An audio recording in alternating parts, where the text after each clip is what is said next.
But now I have to sacrifice because so that you can go do your thing, so that you can go live your dreams, so you can go impact more people, right? So balancing is sacrifice. Sometimes it's 90-10, sometimes it's 70-80, sometimes it's 50-50, sometimes it's 0 to 100, but the key is that we just have a hard posture to sacrifice for each other, to love on each other, to make things happen for one another, right? And also to teaching the kids to, I've been having conversation with the kids to also, contribute to the business, to be modest for it, like it, comment on our stuff, right? Because it's a family game, it's a family sport, right? Because the family that sacrifice together, they stay together and they win together, right? So sacrifice is the big thing. If you are an entrepreneur, your spouse or your loved ones or your children, everybody will have to sacrifice sometime so that everybody wins in the relationship and wins in your entrepreneurship goals.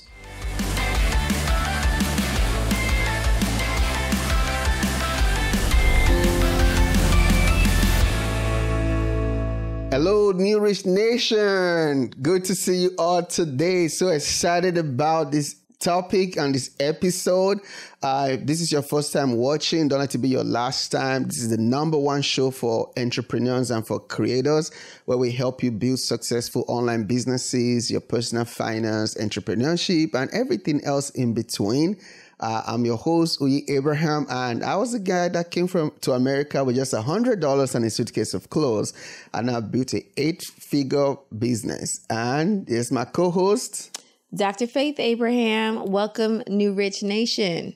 Awesome. We're so excited about this topic today. So before we get into it, how was your week, babe? My week was fantastic, babe. I got a mini vacation of sorts. Mini vacation of sort. Okay. Mini vacation of sort. Okay. That don't add well together. What's up with that? Break it down for us. Yeah. Some of sorts, meaning that I wasn't home doing my regular, usual runarounds and mom things and wife things, but I was away and I was still working. But so it was like a mini vacation of sorts. Awesome. How about you? How was your week? So, of course, you obviously went on this mini vacation by yourself. I did. And so that made me the designated chef, babysitter, cook, cleaner, encourager, counselor, coach, everything in between, chauffeur, volleyball dad, soccer dad, and everything in between while you were all of that. Yeah. And financier, because them kids is expensive. Oh, Lord. and I was trying to be such a great dad to them and make them enjoy every time we spent together. So I was taking them out, breakfast, lunch, dinner. Because I know they like eating out. So I was like, get whatever you want. So try to be a super dad and stuff, So that was good. And I think it just also, on a personal note, just kind of also helped me to appreciate you so much in two ways, One was when you're not around, it's just different. Aww. So I missed you a lot while you traveled. And the second thing was a deeper appreciation of what you do for the kids and with the kids. Because usually when you're around, something about my brain, I may have to also do with the way I was raised in Nigeria, where men didn't take care of the kids, women did. So something about my brain just defaults the children's needs and upkeep to you. And something about my brain just tells me I need to just be the one to provide and let you handle the kids stuff. So, but when, the couple of days you were gone, my productivity was almost at zero because I was being put 20 places. And it was the weekend. Our daughter had volleyball competition as well. So just a deeper appreciation to see, wow, all the things you handle and still be able to get work done and still be able to get business going. You're a superwoman. Oh, thank you. I hear that, but then I don't like that title, Superwoman, because I'm not. Like, I literally feel like I'm failing my family. I'm failing my husband. Really? Like, oh yeah, I think I say that to that thought comes up. I do cast it down, but it does come up a lot when, you know, if you have to remind me about something or the kids have to remind me about something. Like, I know I'm human, but then I'm like, daggone it, why didn't I get that done? Or how come? So I don't feel like that at all. And a lot of times... Why do you think that is, though? I think maybe this episode will just be balancing entrepreneurship and family. Yeah, it's tough because you don't want to be a helicopter parent, but you definitely don't want to be that parent that has their kids grow up super fast. And then I'm just hard on myself, period. Just how I was raised and how I was trained. I'm the oldest of 5. So I've just come to that place of where if it's not done, if I want it done right, I have to do it. And if I don't do it, then that means I dropped the ball, which then requires a level of perfectionism. I see. And so I just have carried that throughout my life. So that goes to business, that goes to being a wife, that goes to being a mom. So it's like everything. So that thought comes up a lot, but then I'm always like, that's not nice to say.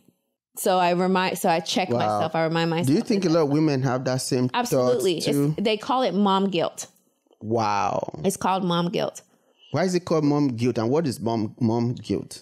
Mom guilt is basically like you feel guilty for taking time for yourself. You feel guilty for asking for help because it's like, you should be able to do this. This is not hard.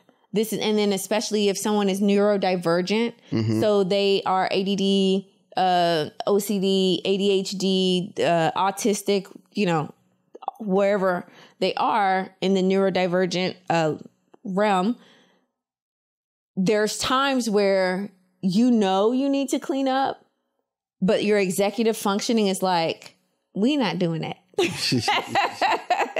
You know, and then so if you trip on some clothes or you trip on something that was on the floor or you know, a kid hurts themselves, you're like, see, I told you're supposed to clean that up. And so you feel guilty for not being able to do it all and accomplish it all. And it's just a tough place to be in, but you have to extend grace to yourself and you have to be okay with saying, yeah, I do need help, or this would be a lot better if it didn't all fall on me.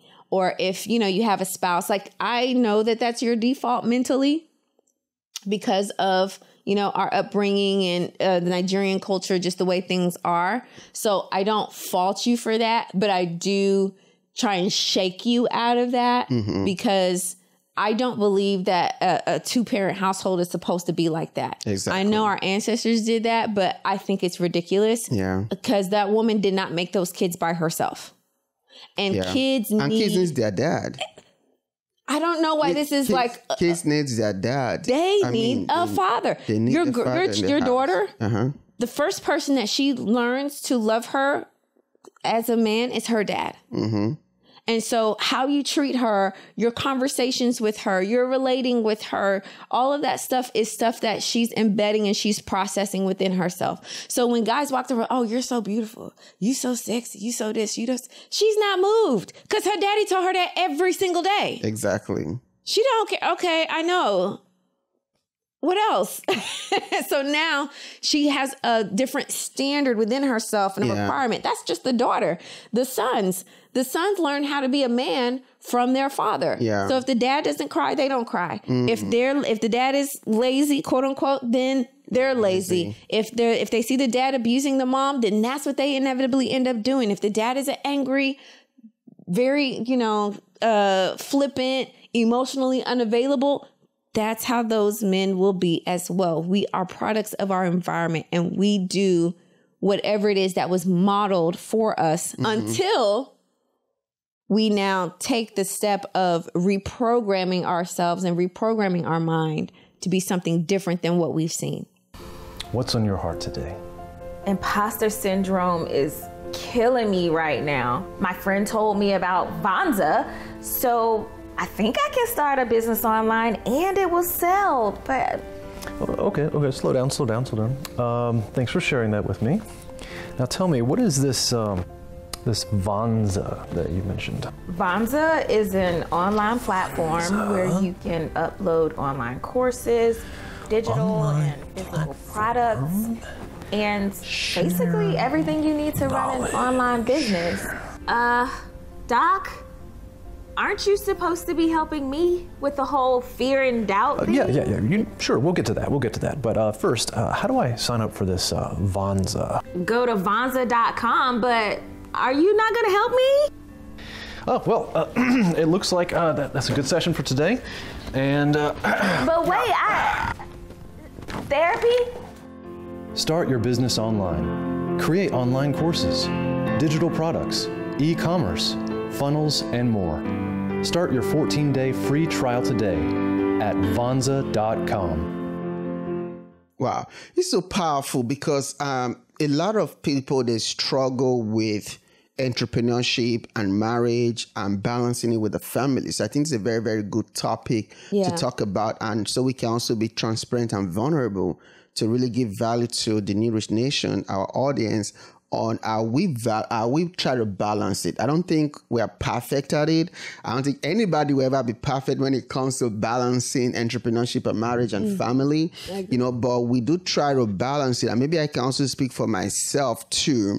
And even though I default in my mind, it's not even intentionally. There's just something about when my wife is there, my brain just goes to sleep in some way concerning doing the run around with the kids or whatever that is, and I just feel like my top priority when you are there is to be that provider and that protector, right?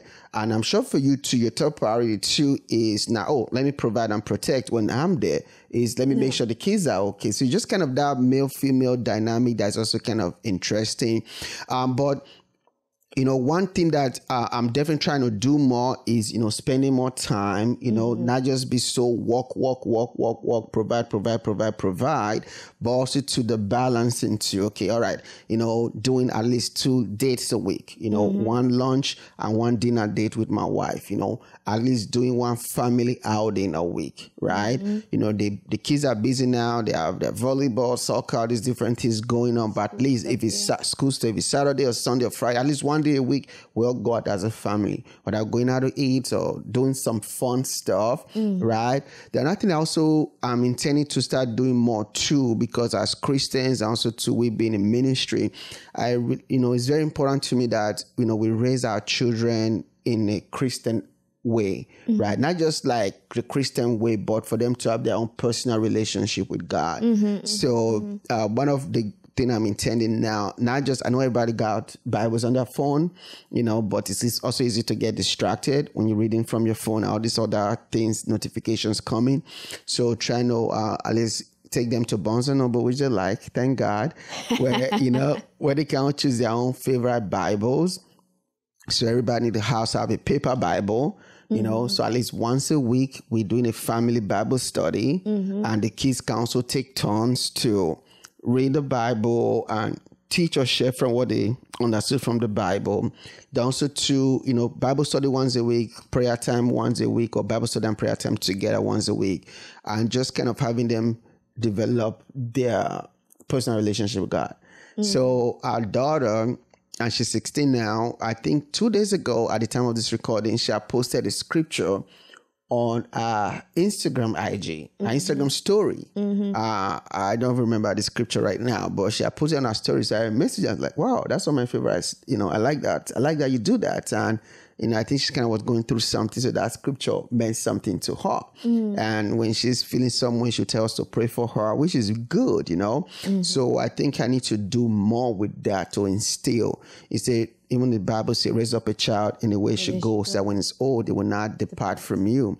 So to be more intentional to instill prayer, Bible study, and the ways of God, and how to behave in a society, how to handle pressure, how to, how to trust God through things, how to walk by faith, all of these things are very, very important.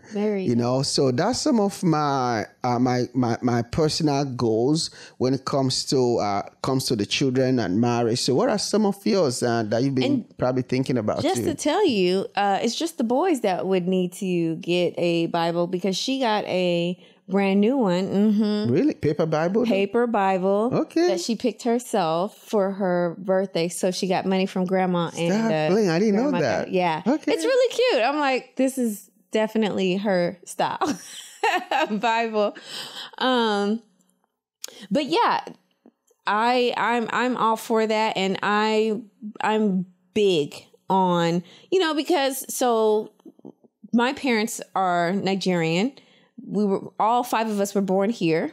So at home, it's Nigeria, but outside is America. Mm-hmm. So it's like 1 foot in Nigeria, 1 foot in America. So you get the best of both worlds. But I could tell that my dad was very entrenched in having to start a brand new life over again in a brand new country, and just getting his footing and doing some of the things that he would have done very easily back home over here. So that was his focus. He was just like a typical African man, not emotionally available, but he was physically present. But not most Nigerian men are. Yeah, I didn't even say Nigerian. Yeah. I said African. Most Africans. Yeah. Most men, not. But I would say it's just kind of worse in Africa because worse. The culture really suppresses men to be emotional. Yeah, to be emotionally void, affectionate. Men, yes. The culture shames men for being affectionate. Yes. And if you are an affectionate man over there, then the affection is... They laugh at you, call you nicknames. Yeah. Exactly. And then so that means you have to get that affection through sex, and usually through casual sex, because you're trying to fill that void. So with that being said, as the oldest girl and of immigrant parents, it was hard because you had all this responsibility on your head. Yeah. And now, even as an adult, I can tell you, there's sometimes when you guys will ask me for stuff or you want me to do something and I'm just like, I don't want to. I really don't feel like it. And it's not that I don't love y'all. It's not that I don't derive joy from serving you as a hubby, loving my kids because they're a blessing. I'm tired. Yeah. From, being the oldest. I'm tired from, and I used to babysit too. Like other people's kids were my kids, or I was their big sis or whatever. Yeah. Sometimes I'm just, that fatigue is on. And I'm like, so to answer your question, I really want the boys to be emotionally intelligent. What and they don't have mean? To be, so, be okay with feeling their emotions, acknowledging they have emotions, expressing those emotions. If that emotion is through anger, cool. Let's go punch something. Let's go run. Let's go work out in the gym. If that's sadness, if you feel like crying, go ahead and cry. Let it out. If it's a tear, okay. If it's a lot of tears, okay. If you just need a hug, cool. You just need silence, or you just want to rant and just get it out. I want my boys to be emotionally intelligent so that their spouses can have a soft place to land, and then they too have a soft place to land. Their kids will not be traumatized for the lack of emotional intelligence in their father. Yeah. So it's a generational thing here that I'm wanting to really instill in them. And then for my daughter, she's a lot like me. How I was raised, I'm just not so affectionate. I'm just not an affectionate person. If I'm not too touchy-feely, like I love a hug. If I meet you and I like you off the rip, I'm going to hug you. Yeah. I'm not a shaker. I'm going to hug you. I shake because pleasantries. But if I like you, I'm just going to hug you. But that's about it. Don't be touching my leg. Don't just leave me alone. Don't touch me. I've gotten better because of you and because of our youngest, because he's very touchy-feely. Mm-hmm. But I really want her to, so I think I passed that on to her, or that's like her personality. So I want her to be okay with healthy touching, being able to have boundaries, but knowing that it's okay to be expressive and express your emotions. So her emotional intelligence as well, because I think I just adopted that as my personality just based off of what I went through. Environment and experience are very powerful. Yeah. Okay. So now what other tips do you think, what I want to share more tips for maybe entrepreneurs and that are married.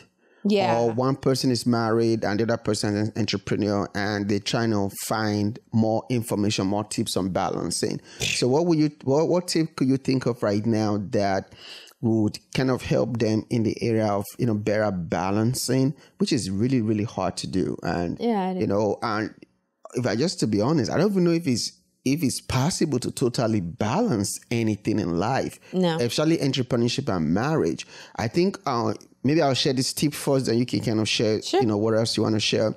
So for me, I think it's really sacrifice, because to do what we want to do or achieve in life is going to require a lot of time to devote to that thing, a lot of money to devote to that thing, a lot of, different type of sacrifice, and so maybe to kind of help somebody that's watching right now and they're trying to get a tip. One of the tips I'll share with you right now is that before you can balance family and entrepreneurship, you have to also be ready to sacrifice. And everybody must sacrifice. Yeah. That's one of the way we've balanced it, because when we were starting out, we didn't have a VC give us money. We didn't have a dad, mom, or uncle or auntie or some rich person gave us money to start business. We started from scratch, literally scratch.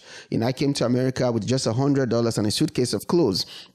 When we got married, we didn't have any money. I don't even know if we had $2,000 to our name. I don't think so. So we didn't have anything when we got started. So when we started having our children and stuff, one of the things that we taught them to was sacrifice, for them to understand that their parents are entrepreneurs, especially their dad, so there's going to be some soccer things I'm going to miss. There's going to be some volleyball lessons I'm going to miss. There's going to be some time that they need me, but I just will not be able to be there for them, because I have to also go bring the bread to help pay the bills as well, but I have to be there most of the time. If I can be there for them 90% of the time, I think that's a good pass. But there are going to be some other times too whereby they're going to sacrifice so that we can do that. And the same thing with you too. You sacrifice many, many times too for us to be able to get to where we need to be, right? And then even though I was so busy when you just spoke at the TEDx, your first TEDx, congratulations. Thank you. And, it was a very busy season. We had so much that we were planning to do, so much on my plate and stuff. But now I have to sacrifice because so that you can go do your thing, so that you can go live your dreams, so you can go impact more people, right? So balancing is sacrifice. Sometimes it's 90-10, sometimes it's 70-80, sometimes it's 50-50, sometimes it's 0 to 100, but the key is that we just have a hard posture to sacrifice for each other, to love on each other, to make things happen for one another, right? And also to teaching the kids too. I've been having conversation with the kids to also contribute to the business too, be modest for it, like it, comment on our stuff, right? Because it's a family game, it's a family sport, right? Because the family that sacrifice together, they stay together and they win together, right? So sacrifice is the big thing. If you are an entrepreneur, your spouse or your loved ones or your children, everybody will have to sacrifice sometime so that everybody wins in the relationship and wins in your entrepreneurship goals. What do you think? Yeah, I love that. And everybody does different stuff in the house. So, sometimes you got to come to practice. I don't want to go to practice. In this family, we suck it up. We sacrifice for each other. Yeah. Because when her one person's sports season is on, another one is off. But when yours is on, you're going to want your sister to be there. You're going to want your brother to be there. You want them to be complaining about you. And, so yeah, that sacrifice is a big deal. I would also say for families, enlist help. That's a good one. Enlist help. Another one is enlist help. I said it 3 times. And when you enlist help, delegate. So our kids are of age. So now everyone has chores and they are expected to get those chores done. When they were younger, sure, you could let things slide. But now it's like, you got to know. You're at the age where you should know. So then that takes stuff off of me. And I can know that my house looks halfway decent. Yeah. Right. Not my standard, but it looks decent. Okay. Enlisting help, if you're in a city and you have family members, ask them to help out. Make them a part of your routine some way, somehow, because as a entrepreneur and mom of 3, it's hard. Just like you said, like when I was out of town, your productivity was like in the toilet. Yeah. That's literally how I feel. Just about every single day. I'm amazed. It's by the grace of God anyway, that I even have a business. But I know I just have a lot of restrictions on how many clients I can take and stuff like that so that I can execute with excellence, still generate income and still give and pour into you guys the way I want to. So I keep and maintain those boundaries, but it would be a lot easier if I had, some family close by. We have family, but they have big families themselves, so can't really rely on them. But I do have people who can come in and help me with dinner and help me be with the kids if I have an event or something like that every once in a while. So that helps out. But if you are by your family, take advantage of that. Work that into, the structure of your life and also their lives. If you're not close to family, find people that you love and trust, or just start getting a babysitter, someone that your kids love, and see how they can help you to ease some of that off of you so that you can grow and expand. Because if you're trying to do everything, you're going to get nothing done. Wow. That's so powerful. Yeah. So it's good to balance, or at least try to balance it, So I think that's going to be it. I think we're giving some real tips, sacrifice, work together, pray together, enlist help. I just delegate. I just have some tips that will help you to balance it, Maybe the last and final one I can say, then maybe if you want to add another one, that'll be fine, is to just play the long game. Yeah. Play the long game, That's the mindset. Play the long game, because whatever it is you want or need or desire might not just come right away, and sometimes, families break because, of broken heart or broken dreams or broken, goals, play the long-term game. Don't fight each other when things go bad, fight together. And that's what Dr. Faith and I've always tried to do when things go hard and things get thrown our face, because entrepreneurship is hard. Right? Entrepreneurship is not for the weak. It's not for the faint. It's not for just anybody. It's not for one entrepreneurs.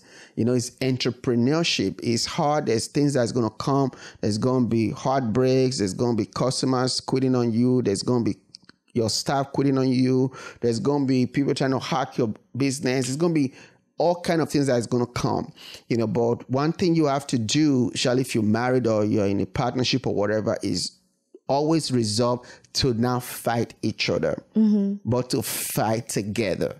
And know that it's a long game. So when you don't fight each other and you fight together and know it's a long game and prepare to go to the very last, you're always going to come up on top. I love that.